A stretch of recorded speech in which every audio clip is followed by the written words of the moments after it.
Tonight, defy the odds and do everything possible to put Nigeria back on the right economic trajectory. President Bola Tinubu challenges ministers as he presides over maiden Federal Executive Council meeting. Financial experts fault various and previous administrations' policy flip-flops at the annual conference of the Nigerian Bar Association, describe it as unmitigated economic disaster. Ahead of the November off-cycle elections in Imo, Bayelsa and Kogi states, the Electoral Institute in Nigeria asks INEC to improve its performance, drawing lessons from the 2023 general elections. And Imo State Governor Hope Uzodinma says he's optimistic that his party will coast to victory in the November 11 election in the state. On business news tonight, Nigeria's Finance Minister Wale Edun says the federal government not in a position to borrow money at this time as he presents roadmap for the economy. On sports news tonight, Nigeria's Women Football League champions Delta Queens beat Côte d'Ivoire Atletico to advance to the final of the WAFO B qualifier of the CAF Women's Champions League. From Abuja, the nation's capital, the National Primary Healthcare Development Authority set to introduce the human papillomavirus vaccine in September to aid the prevention of cervical cancer.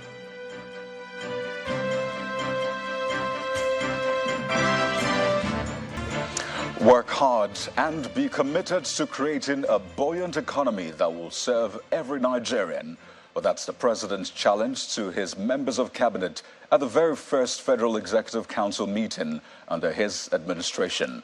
President Bola Tinubu gave this charge at the State House venue of the event, where he restated government's policy agenda, which includes reforming the economy to deliver sustainable and inclusive growth and strengthening national security for peace and prosperity. Our State House correspondent, Larry Lasisi, has this report. Ministers arriving for the inaugural Federal Executive meeting of this administration taking place in the council chamber. As they find their way to their seats, they exchange pleasantries. Once the president arrives, the program kicks off. The president makes clear his expectation that this cabinet create an economy that will serve Nigerians. The expectation is high, and there's a tough time right now. We must work hard, commit ourselves, and create a buoyant economy that will serve every Nigerian. He also highlights the policy agenda of his administration. We must unlock the energy and natural resources of this country. We must start to produce for ourselves, dig ourselves out of the hole, focus on education, healthcare, make social investment. The meeting then continues behind closed doors. Hours later, some of the ministers briefed journalists on the outcome of the meeting. Mr. President's vision includes the idea of harnessing the human capital of our youthful population to achieve the prosperity for everyone, to mobilize the social capital that is in our country, uniting us as a people to drive this transformation that is his direction for the administration. We also examined the president's 8-point agenda, and those are basically food security, ending poverty, economic growth and job creation, access to capital, particularly consumer credit, inclusivity in all its dimensions, particularly as regards youth and women, improving security, improving the playing field on which people and particularly companies operate, rule of law, and of course, fighting corruption.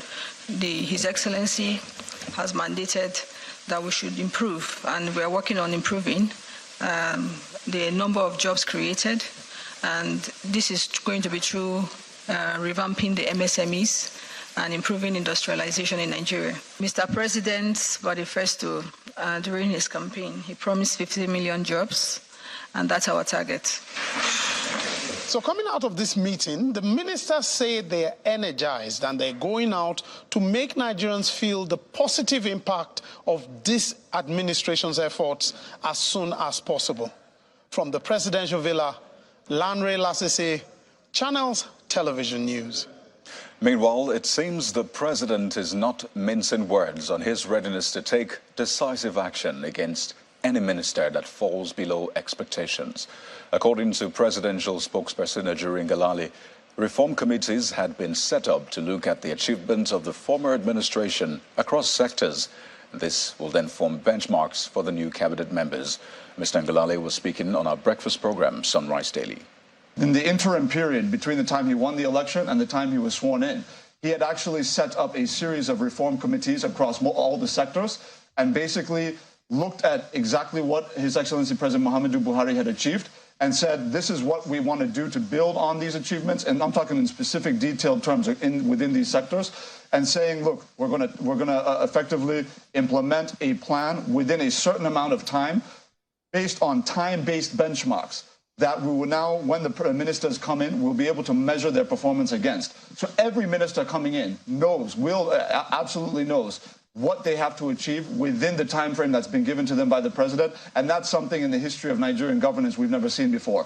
So with that said, the president has set the mode, he's set the benchmarks. The question now is about enforcement, and the president has shown, during his time in Edo State as governor, that he is not someone that's afraid to fire anybody. He's not somebody that is afraid to levy quick sanctions to ensure that he gets the result that he wants. Because ultimately, if this administration fails, they will not say a minister failed or a set of ministers failed. They will say President Bola Tinubu failed, and he will not accept failure. In other stories, the fiscal and financial policies under former President Muhammadu Buhari was a subject of discussion today on day 2 of the Nigeria Bar Association's 65th annual conference in Abuja, with stakeholders condemning the breach of the policies. The Chief Executive Officer of CFG Advisory, Mr. Adetilewa Adebajo, who addressed the first plenary of the conference, said, beyond the fact that Nigeria's economy is not growing, it is losing value and making life difficult for many Nigerians. The Nigeria Bar Association Conference is a gathering of learned minds, and this is the first plenary of the 65th edition in Abuja. Getting the economy right, putting Nigeria's strategy for growth, diversification, inclusivity, and sustainability is the focus of the plenary session. Financial experts here the policy somersaults of the previous administration. Unfortunately for us, the last 8 years in this economy has been one of unmitigated economic disaster. And when I talk about disaster, I'm talking about disaster of serious proportions. Over 130 million people are below empowerment line. It's not below the $1 that they talk about. You're talking about what practically families do need to take care of the basic needs outlined above in food, in healthcare, in education, in sanitation, in social security. Other speakers prefer solutions. They also outline the challenges of doing business in Nigeria. The average Nigerian is economically disadvantaged and is in misery. Our current happiness index as a country, when we're looking at all the countries in the world, we are at 114 in terms of position. It means that something and so many things are not working. Unless we make efforts to identify the challenges and problems, acknowledge them truthfully. Because oftentimes you see government officials saying one thing and another thing is happening. So we must begin to identify these problems and at the same time accept that they exist fruitfully. Although the oil sector provides 95% of Nigeria's foreign exchange earnings and 80% of its budgetary revenues, stakeholders are unanimous on the need to make a shift from a mono to a diversified economy that promotes agriculture, manufacturing and tradable services. And discussions on how to resolve the various socio-economic challenges facing the country continue to dominate debates at various fora. At a colloquium to mark the 60th anniversary of the Midwest referendum in Benin City, the governor of Edo State, Mr. Godwin Obaseki, advocates the adoption of the referendum, which resulted in the creation of the Midwestern region that later became Edo State and subsequently split into Delta and Edo States. Your Excellency. This colloquium is the climax of activities marking the 60th anniversary of the Midwest referendum, which birthed the present Edo and Delta states. Incidentally, the celebrations coincide with the 32nd anniversary of Edo State. For Governor Godwin Obaseki, the agitations from the Midwest referendum are far from being fulfilled. Our journey is far from over. We must continue to work together to overcome challenges, build on our successes, and sustain collaboration towards building a strong and viral region. 60 years after the referendum, we are still bedeviled with numerous socio-economic challenges which require a reset of the institutions and structures that propped the region up in the first place.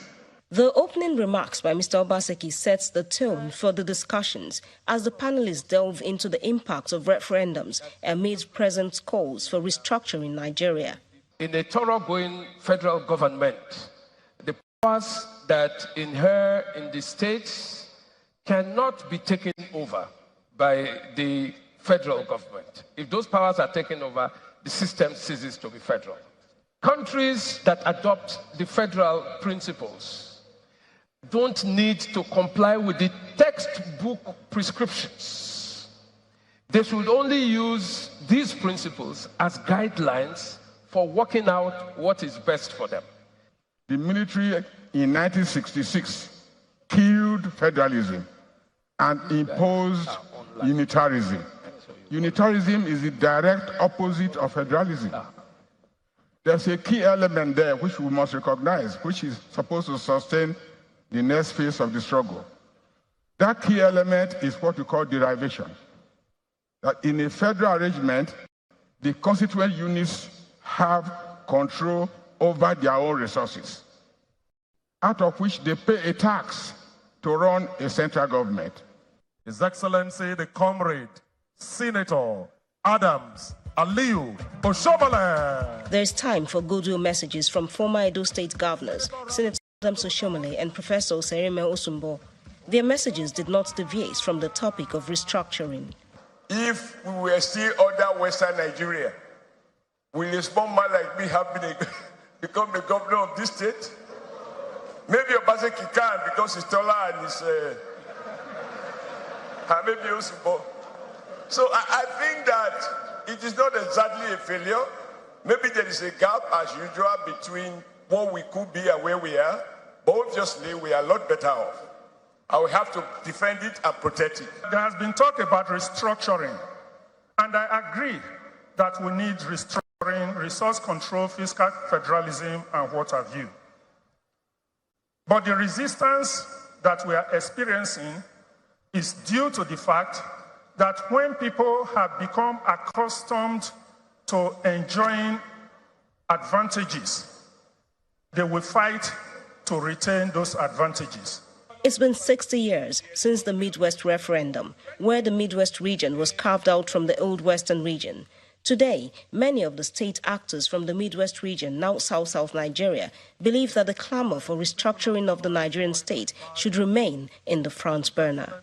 Another round of applause again for them. In part two, after the break, we have more from Edo State. This time, the political impasse between Governor Godwin Obaseki and his deputy Philip Shaibu, plus The Electoral Institute in Nigeria asks INEC to improve its performance, drawing lessons from the 2023 general election. So that's the moment to stay with us.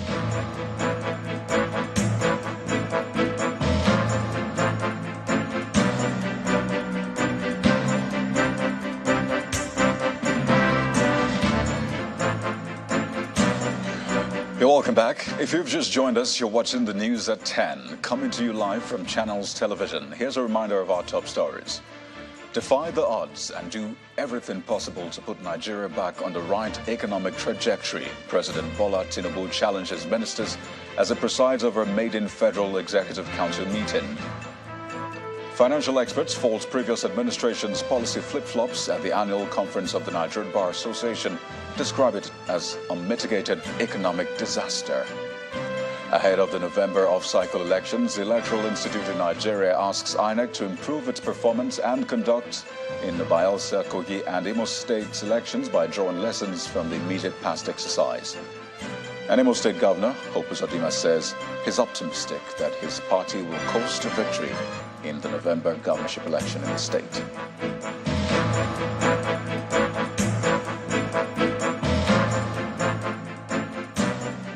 I was staying in Edo State, where the face-off between Governor Godwin Obaseki and his deputy Philip Shaibu is obviously festering, with the disbandment of the media crew attached to the office of the deputy governor. In a statement by the Commissioner of Information, Mr. Osane Hikari, the deputy governor is to henceforth make requests to the Ministry of Communication and Orientation for media coverage on activities of his office. This directive, according to the state government, follows the incident that happened during today's colloquium, where some people who claimed to be the media crew of the deputy governor attempted to force their way into the hall. The statement further adds that the act is contrary to the accreditation protocol that had been established for media coverage of the event. And on to electoral matters.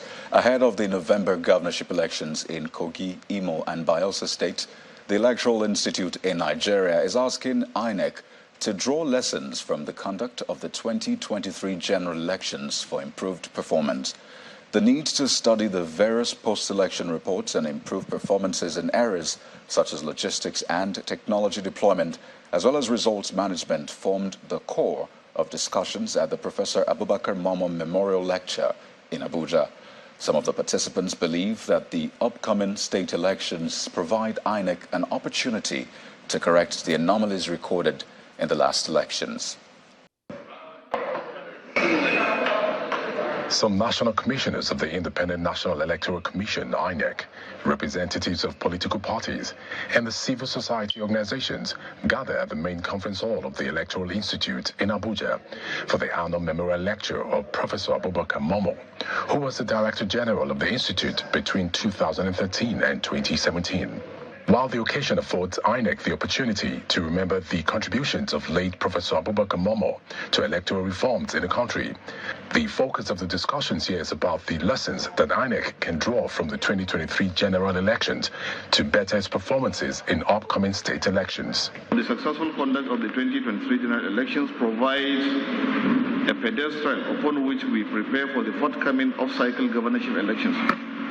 As we are all aware, in Imo, Kogi and Bayelsa.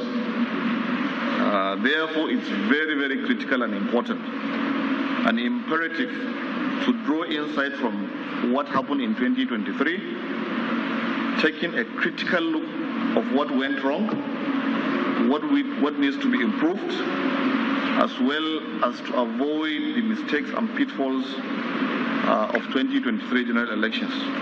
It is natural that this lecture will generate extensive discourse amongst participants with a view to assess what went well, what were the challenges, and the lessons learned for purposes of seamless conduct of the pending off-cycle elections in the 3 states. The guest lecturer highlights some of the recurring challenges with the country's electoral system. In India, for example, the election period is spread over about five phases. It is not done all on the same day. And it's because of the logistic product that will create. But we do all our own on the same day for President and National Assembly. And you can imagine the number of... So there is definitely some room for margin of errors. He also proffered some solutions. Look, you may change the electoral law 100 times, but the police are not going to change their mind. So that is why this whole question of, getting involved in drafting the law, we are meeting with this, we are doing, this clause, we put it there, they accept it. No, but the reality is that don't let us waste time on changing the law. What we need to change is to change attitudes. The upcoming off-season governorship elections in Imo, Bayelsa, and Kogi State will be the first major elections to be conducted by INEC after the conclusion of the 2023 general elections. Many at this gathering are hoping to see how the electoral umpire will improve on its performances, drawing from the lessons of the 2023 general elections. Well, the governor of Imo State says he believes his achievements in the last 3.5 years will secure him re-election on November the 11th. According to Governor Hope Uzodimma, if given the opportunity to lead the state for another 4 years, he will do better and exceed the expectations of Imo indigents. The governor stated this at the second edition of the Olu Zone Development Forum Summit 2023, which held at Inquiry Local Government Area. It's the second edition of the Olu Development Forum Summit in Inquiry Local Government Area of Imo State, southeast Nigeria. The state governor, Hope Uzodimma, prominent sons and daughters of Olu Zone, including top government officials, serving and non-serving lawmakers, traditional rulers, entrepreneurs, women, and youth groups gather for the event. What I'm here to do this afternoon is... The aim is to discuss ways to further develop the zone and chart a course for the forthcoming governorship election in the state. The essence of this year's summit will be lost if at the end of the day we are unable to provide ways of making other people to speak with one voice. It is therefore incumbent on us to leverage on these God-given blessings to chart visionary and purposeful pathways for the social, economic, and political developments of the zone. The keynote speaker and former Nadeko chieftain, Mr. Ralph Obiora, urges the people to embrace equity. The Imo State Charter of Equity has received statewide acceptance and have been embraced by the leaders and people of the other zones of Owerri and Okigwe. We in our Olu zone have a duty to show that we mean business by doing the needful to vote massively for our son. For Governor Hope Uzodimma, his achievements in the last 3.5 years speak volumes and will secure his re-election ambition. It is only you, the child who stays at home, understands when the mother is in bed. Of course, I'm a governor of Imo State, not governor of Olu. But I'm a governor of Imo State who came from Olu. You have seen what I've been able to do in less than 3 years. So if you allow me 8 years, you cannot imagine what I will do.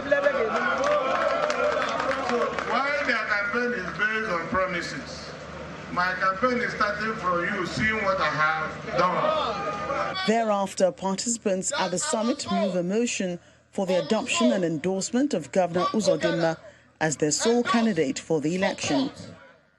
Governor Hope Uzodimma, our God-sent governor, in the next coming election, November 11, 2022, don't you suppose say aye? Aye! The Olu Development Forum's annual gathering aims to address issues that affect the peace and unity of Olu Zone and the best way to build up the senatorial district.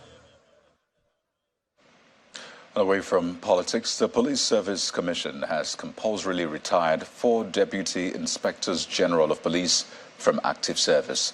A statement by the Commission's spokesperson, Ikechukwu Ani, explains that the action is statutory, as the Commission had expected DIGs who were seniors in rank to the current Inspector General of Police, Mr. Kayode Egbotokun, to voluntarily apply for retirement in accordance with the tradition of the Nigeria Police Force.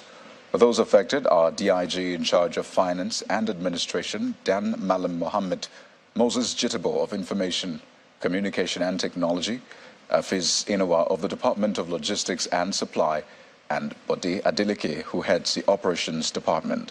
In the same vein, the Commission has also approved the appointment of 4 Assistant Inspector General of Police to the rank of Deputy Inspectors General of Police. They are Ibrahim Kaoje, Daniel Sakari, Ayuba Ekpeji, and Usman Nagogo. And still ahead on the news at 10, the Minister of Finance says the federal government is not in a position to borrow money at this time. Presents roadmap for the economy. Well, that's on business news. Join us again.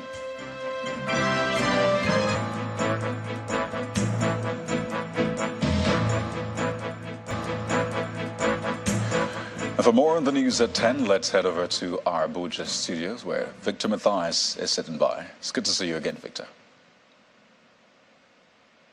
It's good to see you again as well, Kaidi, and welcome to the nation's capital. We begin with health matters. Now, as part of steps to aid the prevention of cervical cancer, the National Primary Healthcare Development Authority says it will, on September the 25th, 2023, introduce the human papillomavirus vaccine in the country. The executive director of the agency, Dr. Faisal Shoaib, made this known at the inaugural biannual review meeting organized by the agency with religious leaders in Abuja. Our correspondent, Victoria Longton, reports. Faith leaders are integral parts of any community as they have the capacity and potential to influence public health work. It is on this premise that the National Primary Healthcare Development Authority organized this inaugural biannual review meeting to analyze efforts made by the agency as regards route immunization of children, wild poliovirus, amongst other activities of the agency, and the need to collaborate with religious leaders.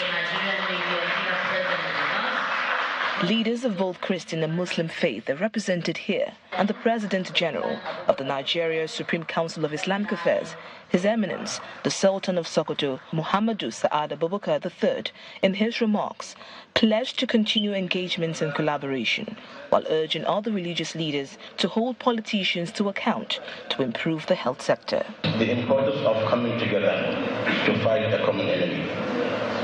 We must put at the front burner issues of religion, yes, because we are Muslims, we are Christians, we know that. There's nothing anybody can do about that. But when we realize what we need to do, what we must do together to succeed and make this country a better country, I think we're equipped with that knowledge, and that's why we're here together. With initiatives like this one that enhances the collaboration and participation of religious leaders, we are optimistic that improved healthcare will be made accessible to those who before now have been far from it, especially those in rural areas.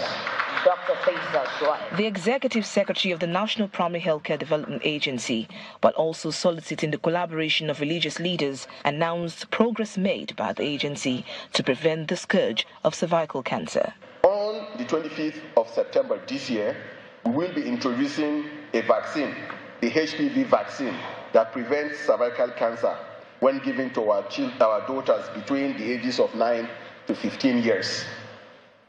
In your roles as spiritual guides, you hold the power to influence hearts and minds. Your words carry weight and inspire action. This meeting not only seeks to enhance the collaboration between faith bodies and the primary healthcare development system, but also to identify effective strategies that aligns with faith-based teachings that will contribute to the well-being of the country. Victoria Longchun, Channels Television News. And the Minister of the Federal Capital Territory, Mr. Nyesom Wike, has tasked contractors within the FCT to complete all ongoing projects as payments will be made and there would be no room for excuses. Mr. Wike, who stated this today when he met contractors and the FCT after the maiden Federal Executive Council meeting, declared that although the federal government is looking to increase funding for projects, the FCT administration will also consider its internally generated revenue. According to the FCT minister, 2 billion naira has been earmarked as palliatives for residents of the nation's capital indicating that the fund will primarily be used to resolve the challenge of transportation. We're going to restructure how we're going to fund you, how every contractor will go back to site. If we agree 3 months, it's 3 months. If I agree 6 months, it's 6 months. I hear no excuses at all. Because I know that we're not going to owe. Yes, we're not going to owe. Luckily today, even the national projects that depend on national budgeting, we agree that the federal government will increase the funding. But we're not going to just depend. We're going to tie every project, whether national project or our own local projects, we have to tie it to also of our IGR. We were not included in the palliative, contrary to what we had until Friday, when I made a memo to Mr. President that, look, we were not included, and he approved. Other states have been given 2 billion. We believe we'll receive our own 2 billion, and we're trying to see. We have not chosen which area. Whether are you going to concentrate on food? We are thinking that, well, issue of transport is very important. In fact, today, I was able to brief Mr. President that we are coming up with an idea that at least 2 months, 2 Saturdays in a month will declare sanitation. That is on 7 a.m. to 10 a.m. Let's now take some company news. The second edition of Climax Lubricants Annual Customers Forum has taken place in Lagos. The event offers Climax Lubricant Industries Limited an opportunity to appreciate distributors of their products who have shown commitments to the brand. The MD/CEO of the company, Emmanuel Ihegwazi, says the occasion is a commitment to his promise to reward customers' support and dedication to the Climax brand. It's the 2022-2023 edition of the Climax Lubricant Annual Customers Forum, and distributors of the range of Climax lubricants are here to be part. Also represented are industry regulators, including the Standards Organization of Nigeria, Nigerian Midstream and Downstream Petroleum Regulatory Authority, as well as their bank partners. Obviously, we know why we are gathered. It's because of our customers, because of whom we are in business, to celebrate them and appreciate them. But permit me to use 1 minute to appreciate and welcome the #1 customer of the year 2023. Name withheld, but later will be made available to you. The occasion, according to the Managing Director and Chief Executive Officer, is a promise kept. Which is an avenue for stakeholders to meet and to deliberate on future of the Climax brand, which will in turn maximize all our mutual benefits in the strive to become a market leader in the lubricant industry. The highlight of the day is the presentation of awards and recognition of customers. #1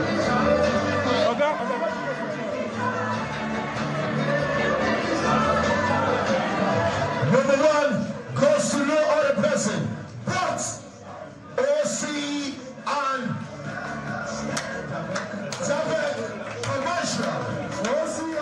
The awardees are excited about the honor down them. And thank God. I don't expect to say such, but God have done it. It's only God that have done this to me. I don't know. So I thank God that the company remember me, and I'll continue working hard to get more.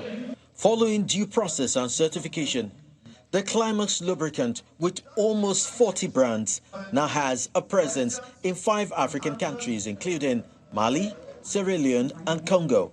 The management says it's a testament to the attention paid to premium quality at Climax Lubricant Industries Limited.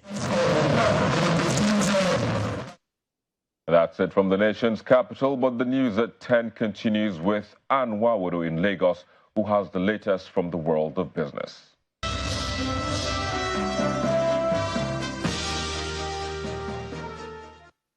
Thanks a lot, Victor. Hello and welcome to Business News. The Minister of Finance and Coordinating Minister of the Economy, Wale Edo, says the federal government is not in a position to borrow money at this time.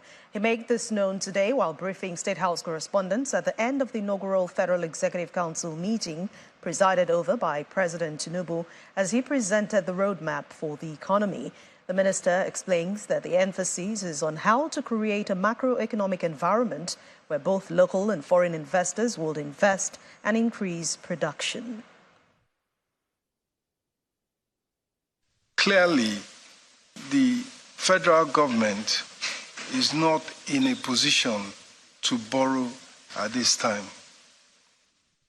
Rather, the emphasis has to be on creating a stable macroeconomic environment, stable inflation, stable exchange rate, and an environment within which people can come and invest and thereby increase production and further grow the economy, improve, create jobs, and reduce poverty. So the aim of all the reforms at this time is not to is to focus on what we call equity, to focus on investment, to attract investment by Nigerians, investment by foreign direct investors, and even investment by portfolio investors that want to invest in the financial aspects of the Nigerian economy, such as the stock market, such as the bond market. The Central Bank of Nigeria says its bilateral currency swap deal with the People's Bank of China in 2018 was renewed after the deal expired in 2021. The CBN made this known in its reply in a Freedom of Information request sent by the Senior Advocate of Nigeria and human rights activist Femi Falana on the matter. The financial market regulator explains the details that the swap agreement, which commenced in July of that year, is renewable every 3 years, adding that this agreement was renewed after it expired in April 2021. Mr. Falana had earlier claimed that despite the currency swap agreement, the federal and state governments and business communities have been prevented from transacting business in Naira and Yuan. Let's head to the stock market now. It began the final week in the month of August on a positive note amid continued bargain hunting for high-valued stocks by investors. Inijon Mekwa has the details. Well, thank you so much, Anne. It's another trading week ahead of us, and it seems our prayer on Friday has been answered because gaining 334 billion naira is a great way to start the week. And I know you agree with me that the bull is in support of this. So they're looking at the all-share index gaining almost 1%, 0.90%. And then we are at 66,151.38. The market cap has also crossed over to 36 trillion naira, 36.205 trillion naira. This is obviously a good way to start the week now. All of this is thanks to Dangote Sugar, which gained 4 naira 75 kobo to close at 52 naira 25 kobo. There you have it. And then it moved 820 million naira in value around the market today. As expected, this has enlarged the counters, the consumer goods counter. We see it there, right there, 5.86%. When last did you see this? Well, industrial goods also gained, but marginally, and then our favorite. There was a lot of mixed sentiment around the fugas, you know, the mighty ones, and so banking is down 0.90%. Well, the banking might be down, but the market is up. It's a good way to start the week, Anne, and I hope this is the spirit for the week. Back to you. Well, thanks, Anne. Coming up next on the news at 10, after shutting universities for women, Taliban government in Afghanistan stops female students from leaving the country to study in Dubai. Stay with us.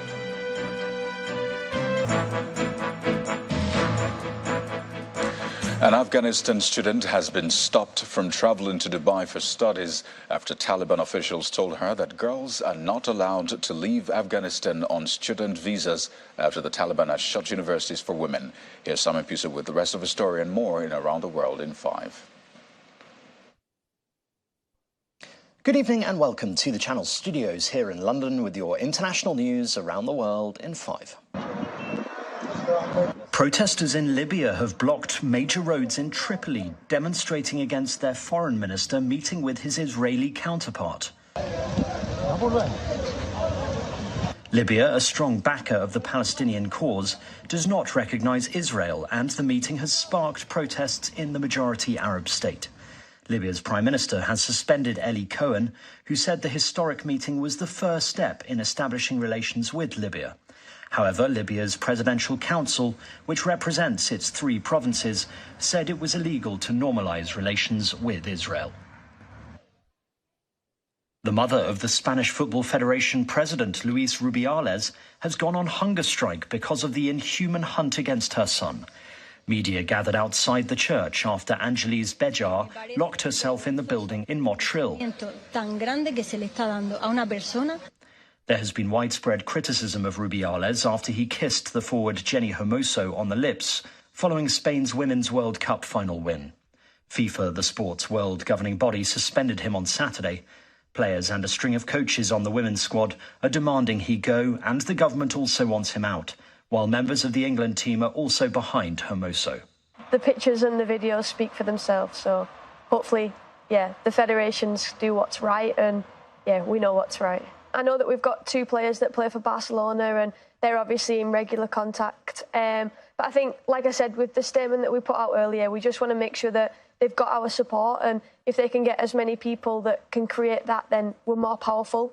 Something that we've always spoke about as Lionesses, the same as last year when we won the Euros, is we want to be more than just a football team. We want to create more powerful moments. Off the back of the Euros, we were able to build a legacy on making sure that football was more available for everybody, and it was in schools and it was more accessible. And similar to this year, we stand up for what's right, and we're more powerful as a collective. The Office of the Medical Examiner has positively identified the shooter. Police say a man who shot 3 people dead in a racially motivated attack in Florida wrote of his hatred of black people before the attack. 21-year-old Ryan Christopher Palmater fired 11 rounds at one woman sitting in her car in Jacksonville before entering a shop and shooting 2 other people. Sheriff T.K. Waters said he then turned the gun on himself. The manifesto is quite frankly, the diary of a madman. He was just completely irrational. But with his irrational thoughts, he knew what he was doing. He was 100% lucid. He knew what he was doing. And again, it's disappointing that anyone would go to these lengths to hurt someone else. A technical issue which hit UK air traffic control systems has caused thousands of flight delays and cancellations across Europe. Holidaymakers are stuck all over the UK and abroad, with the National Air Traffic Services saying it had applied restrictions to traffic flow. NATS apologised and said it had identified and remedied the issue that was affecting its ability to automatically process flight plans. Tropical storm Idalia is projected to develop into a Category 3 hurricane by the time it makes landfall. That's according to the Florida Governor, Ron DeSantis. The governor said the hurricane could make landfall in northern Florida's Big Bend area, where the panhandle transitions into the peninsula. There really doesn't seem anything to prevent it from continuing to strengthen. And we've seen this before with something like Hurricane Michael that continued to gather strength. So this is going to be a major impact, and Floridians should expect that this storm will be a major Cat 3+ hurricane. And Sir Elton John is back at home after spending the night in hospital after he fell in his villa in Nice. The singer was taken to the orthopedic department of the Princess Grace Hospital Centre in Monaco, where he was treated for minor injuries. He was admitted following a slip yesterday at his home in the south of France. Sir Elton has been spending the summer in France with his husband David Furnish and their 2 sons after completing his long-running Farewell Yellow Brick Road tour in July. And that's your international news around the world in 5. Now back to the Channel studios in Lagos.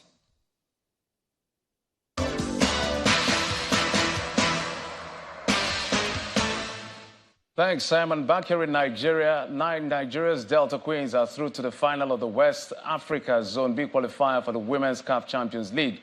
Delta Queens advanced following a 3-2 win in extra time against Côte d'Ivoire Atletico at the Samuel Egbemudia Stadium in Benin City after the team settled for a 1-1 draw in regulation time. Meanwhile, our Federation Cup champions, Bendel Insurance, will face Morocco's RS Berkane in the next round of the CAF Confederation Cup for a place in the group phase. The Benin Arsenal edged ASO Chef of Algeria 4-3 on penalties to advance from the preliminary round after both teams were tied 1-1 on aggregate in the first and second leg of their encounter, as well as other matches you've seen on your screen will be played in the next round. New Saudi Arabia coach Roberto Mancini hopes to lead the country to Asian Cup victory within months as he signed a multi-million-dollar deal earlier today, just a fortnight after quitting as Italy's coach. The former Inter Milan and Manchester City boss insists that the oil-rich monarchy had nothing to do with his shock Italy exit and was reportedly offered more than $25 million to join the big spending Saudis. And that's it on Sports News. Coyote is back to you.